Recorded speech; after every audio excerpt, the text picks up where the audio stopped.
그래서 타당성 개념이 이런 건데, 그렇다면 이제 부당하다는 거는 무슨 뜻이냐? 부당하다는 거는 타당하지 않다라는 뜻인데, 이게 타당하지 않다는 뜻은 이거에 부정을 한번 해보시면 되겠죠. 전제들이 모두 참인데 뒤의 결론이 반드시 참이 아닌 경우가 되겠죠.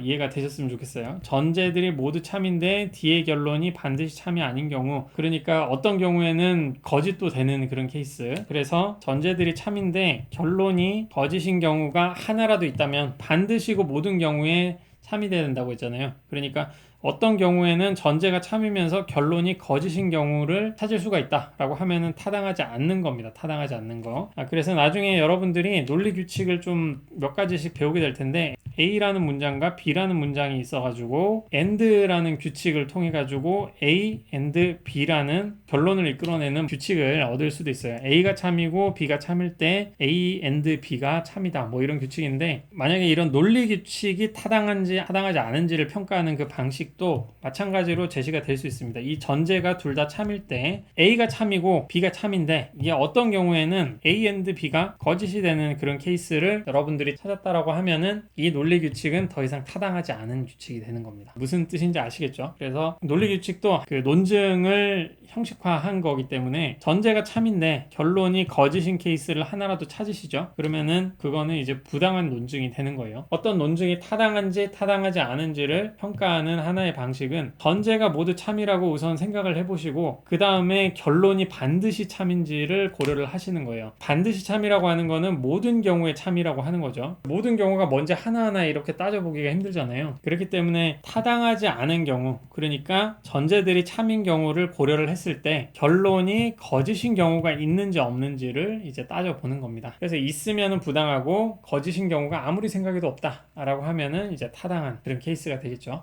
그리고 세 번째, 이제 건전하다는 개념이 있는데, 이게 약간은 타당성과 건전성이 헷갈리시는 분들이 있을 것 같아요. 그래서 우선 설명을 드리고 뒤에 예시가 여러 가지 있으니까 예시를 통해 가지고 계속 설명을 하겠습니다. 건전하다는 표현은 우선 그 논증이 타당하고, 논증이 타당하다는 거는 전제들이 모두 참일 때 결론이 반드시 참이다 라고 하는 거라고 했죠. 근데 그 상황에서 그런 타당한 논증에서 전제들이 모두 참이다 라는 게 우선 건전한 게 됩니다. 좀 익숙하지 않으신 분들은 어떤 논증이 건전하다는 말이나 타당하다는 말이나 당연한 거 아니냐 라고 하는데, 이게 어디에서 차이가 나느냐면, 타당한 논증은 전제가 거짓인 경우에도 타당할 수가 있습니다. 두 가지 케이스로 나눠서 설명을 먼저 드릴게요. 첫 번째 케이스는 타당한데 전제가 거짓인 경우. 타당한 논증이면서 전제가 거짓인 경우가 어떻게 있을 수 있냐라고 질문을 하실 수가 있는데, 예를 들어 가지고 어떤 종류의 문장은 참일 수가 없는 케이스들이 있습니다. 참일 수가 없는 케이스, 예를 들어 가지고 2와 2는 같고 2와 2는 같지 않다. 이 기호는 아시죠? 이거의 부정문이에요. 뭐 이런 문장도 있고, 아니면은 펭수는 다이언트 펭귄이면서 다리가 짧다. 2와 2가 같으면서 2와 2가 다르다. 그러므로 예를 들어서 뭐 1과 1은 같다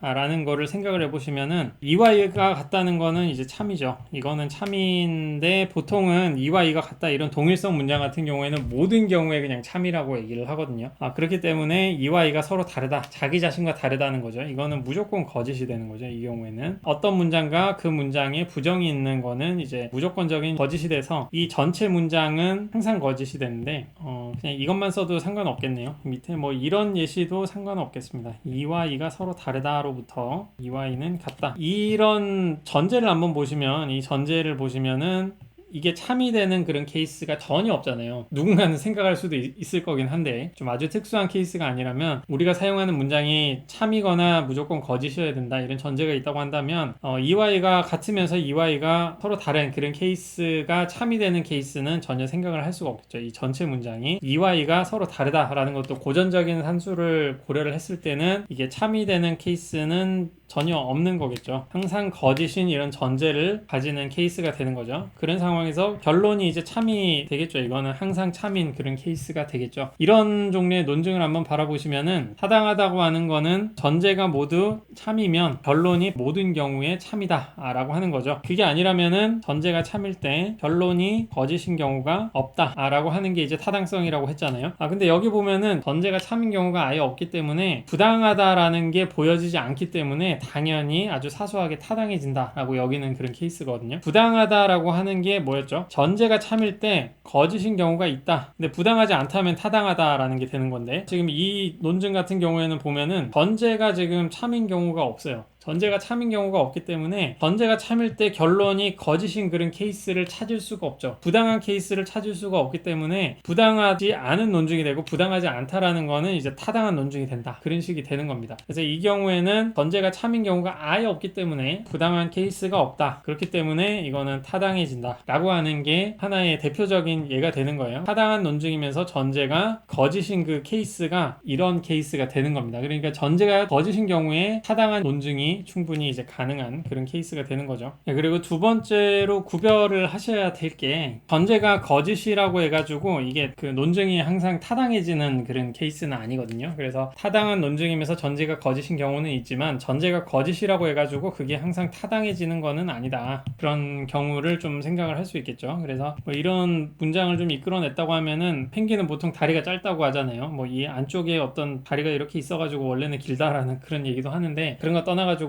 일반적으로 이제 다리가 짧은 게 일반적인 펭귄으로 여기고 있는데, 펭수라는 자이언트 펭귄은 다리가 되게 길어요. 아마 저보다 훨씬 길 텐데, 자이언트 펭귄의 그 개념 자체가 다리가 긴 펭귄, 뭐 그렇게 한번 보시면 되고요. 그래서 우리 세계에서 펭수는 다리가 짧지 않죠. 그러니까 이거는 우리 세계에서는 거짓이 되겠죠. 전제가 거짓인 거고, 근데 결론은 자이언트 펭귄이니까 참이 되는 거죠. 그래서 우리 세계에서는 펭수가 다리가 짧은 게 거짓이고 결론이 이제 참이 되는 그런 케이스가 되는데, 이것만 보시고 그래 1번 케이스를 고려를 해가지고 전제가 거짓이니까 결론이 참이더라도 이거는 타당한 논증이야 라고 이렇게 여기실 수가 있거든요. 근데 엄밀히 말하면 이거는 이런 식으로 생각은 하시면 안 되고요. 제대로 평가를 하시려면은 모든 경우라고 했으니까 펭수가 다리가 짧다라는 거를 짧은 그런 세상, 그런 경우를 한번 참이라고 한번 여겨 보시는 거죠. 그러면은 펭수는 다리가 짧다라는 게 참인 경우를 한번 고려를 해서 모든 경우를 한번 생각을 해보시면, 자이언트 펭귄, 모든 자이언트 펭귄은 다리가 길다라는